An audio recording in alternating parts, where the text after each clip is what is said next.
Wanonzize kubanja. Ale kubanja aki? Manja Chameleone. Omubanja aki? Enkuba mwagira byekonge tonnya. Enkuba mwagira byekonge tonnya. Mbaza abantu mu VIP. Basasudde emitwalo 10,000. Na mulimu abantu 10,000. Simply thematics basande.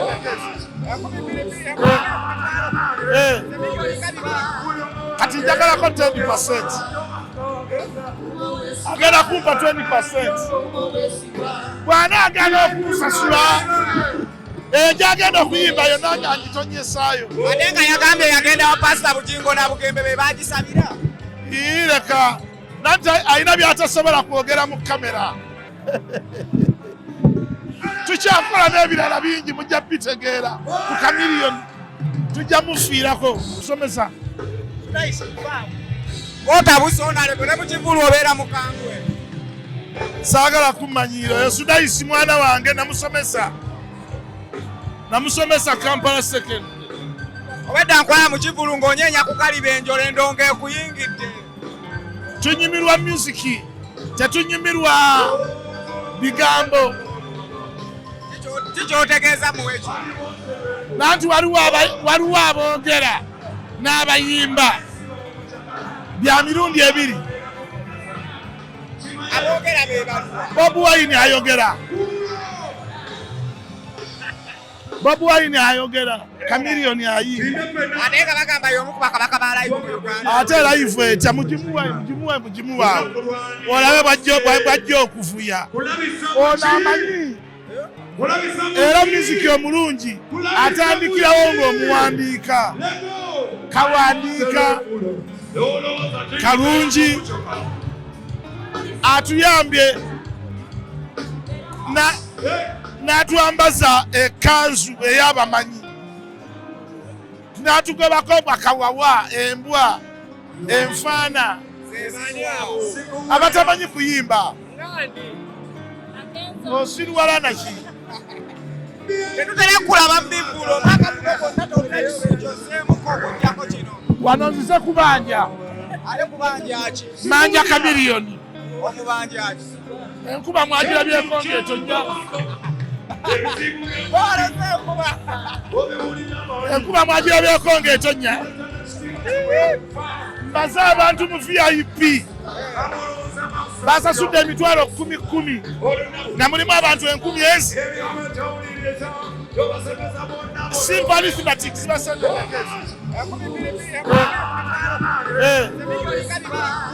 Kati njagala ko 10%. Agenda kumpa 20%. Bwana agenda okusasula. Jagenda okuyimba yonna ng'agitonyesaayo. Adenga yagambye yagenda wa Pastor Bugingo na Bugembe be bagisabira. Leka nanti alina by'atasobola kwogera mu kamera.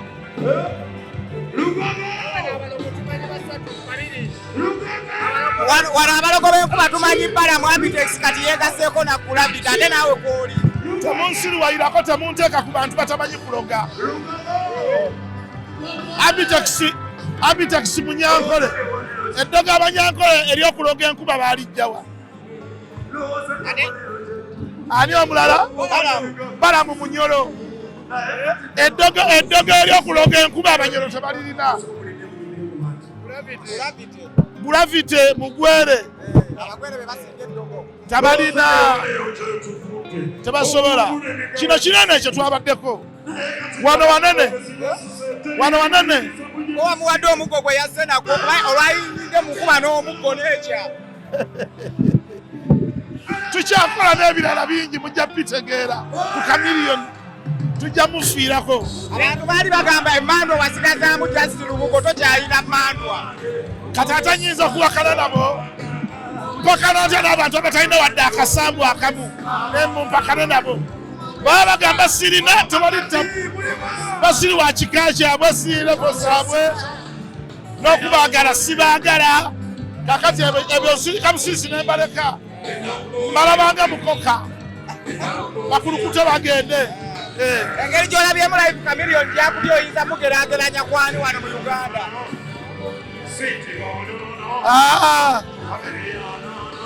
abaali bamanyi okuyimba baafa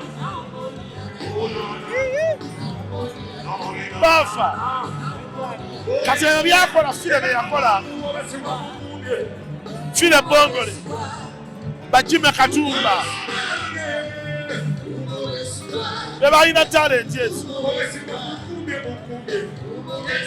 ate ani omulala Kenzo nga yakuba kololo la namba Kenzo yayimba bye yayimba saagala tandika kuvumirira Kenzo kubanga tewali kimuvumiriza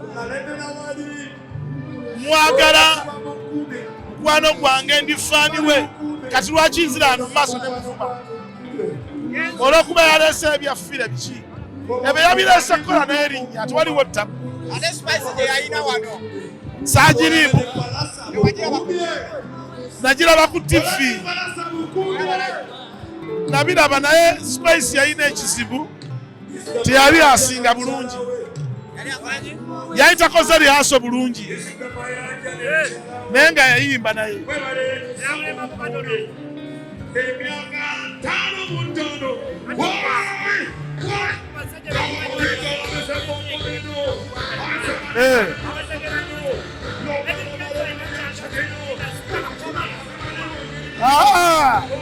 Eddie Kenzo atugaseeko naye alekerawo okubeera over ambitious. Kenzo tajja kumalayo audience z'abantu zonna n'olwekyo aleme kubeera ambitious. Kenzo tobeera ambitious, sigala nga bw'oli. Abantu abalala b'oyagala bakuwagire tolina ky'obanoonyaako, b'olina bakumala. Ffe b'olina atukumala abeeraawo bw'anaagenda mu maaso ng'amanyira ba legends abantu bajja mukyawa. Paka kibo wakulabye yagamba ekivulu tekigenda bbaayo nga kibaddeyo ne kibeera successful. Obubaka bamuwa mugamba alekerawo obusiru. Lwafite lekerawo obusiru kyali wange. Oli mwana munaku w'ekasubi ekakumanyira abantu bakulu. Bw'onoogenda mu maaso ng'omanyira abantu abakulu, ficha yejja kuba mbi. Wabuyu Girisomu omululu gw'erinnya gukususse. Eryo erinnya ly'olina likumala. Lekeraawo omululu. Kubanga omululu gw'okubanga oli too popular. Kyova olaba oyogera ebyekisiru. Bikola bubi wabuye. Naye nga musaluutinga nnyo. Bayimbira wali owuliddeko nga bakomplayininga. Tebinnyumira naye mpuliriza. Oba tusima jeje mu kituli tolisimangako. Kaakati ebyo omwana byayimba ebiwemula tamanyi tajja kutuuka ekiseera ng'ezo ennyimba tasobola ziyimba nanti ng'akuze. Kati Chameleone tolaba ennyimba ze zonna asobola oziyimba, naye oyo ajja kutuuka ekiseera nga takyasobola kuyimba nnyimba ze. Kuba tosobola kulaba gravity ng'oli ne maama wo. Musime ejjenje jjanja kiralo libasima noli mutu mu kituli. Obusiru obwo alina obukendeeza. My name is Angelina Simon. How do you relate to Chameleone? I'm from South Sudan. It's our family friend. How do you feel for today's concert? Gwanga Muje has filled the stadium despite the rumors which have been going around that he will not make it today. I even wanted to cry because I'm so happy. I can't explain the way I'm happy because I was so annoyed for the last show my brother have lost, but God have do a good and great job today. I'm so happy to my brother Joseph Chameleone, and his brothers Wizo and Palaso. We used to call him Uncle P. So I'm really happy. Angelina Simon from South Sudan, a sister and a family friend. Thank you so much. I'm really happy. Is this your first show to attend? Exactly, yeah. It's my first time. For what you have saw here, what message are you going to spread outside there when you go back? I'm going to tell them Kampala is a really lovely country, and like this love now, everybody is here for a Chameleone show. So I want every country to learn this love and be always together, and we gather ourselves for this day. And I thank my sister May Anja for today, because she's the reason why we're here. I hope you have attended some of the Ugandan artist concerts of different artists. Oh, you have only attended Chameleone's concert. It's my first time. It's only Chameleone concert. What of other artists? I don't have problem. I really love Rema. I love Baby Cool. I love all of the musicians of Kampala. But I never been attending a show like this. If they also have, I will go. I don't have a problem. Uganda, we are neighbors. We call ourselves brother and sister. I'm so grateful. Which Chameleone song do you love most? Oh my goodness.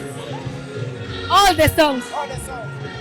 Maybe you can choose one song and you give us a cappella.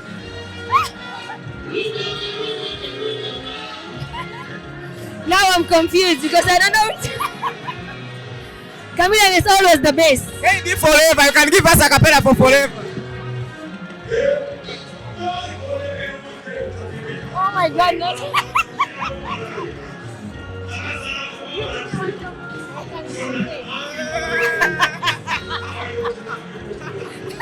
You want me to take for it? Okay, Valu Valu. Valu Valu, I want to say it. Valu Valu Valu. Valu Valu, yeah. Is that nice? Mwe mwali mwagala shenere mekubaayera mwe mwafulumya ekiwandiiko ekigiyimiriza ate tubeewunyiza okubasanga nga mwasasudde na VVIP table. Kakati ekituufu kyo music tabaamu bya mirimu. Music ye waali Chameleone ali legendary, omusic waali mulungi nnyo, tumwagala nga musician. Naye eri kiba mirimu tuba tukola ng'abalooya, era bwe tuba mu office kiba kirala. Era naffe in our free time tunyumirwa music. As a country, as any other person in the country, fena tunyumirwa music.